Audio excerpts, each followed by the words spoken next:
Okay, sukli. Wait lang po ma'am ha. 243. So 57 yung sukli. Apo. Nakausapin kayo na na. Apo. Marami na si Apo, sige po sir. Tama muna. Apo. Lagi naman ako napasok dito sir. Food panda ako dito eh. Yes sir. Apo. Wala po problema sir. Lagi ako napasok dito. Akala kasi yung swelas. Apo. No problem sir. Alam ko naman po rules natin dito. Kasi food panda ako dito sir. Nakaano na ako ng angkas. Thank you sir. Thank you. Tsaka sir, nag-iiwan ako ng lisensya dito. Kaya ano sir.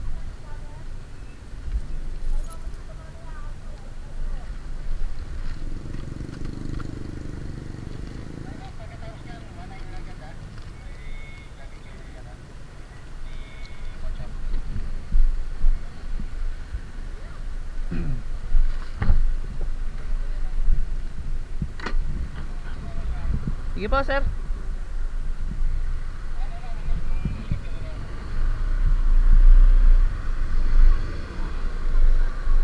Akala siguro nakatsinelas ako. Kasi bawal dito talaga sa UP.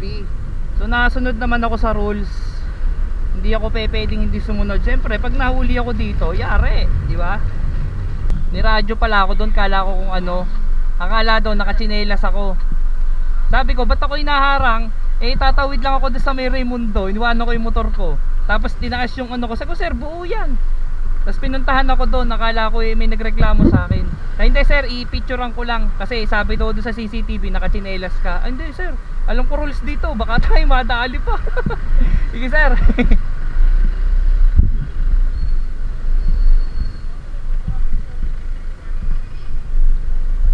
Tayo madali pa dito eh, di ba? Mahirap na, may sigurado na sigurado. Sa ako'y mahuli pa.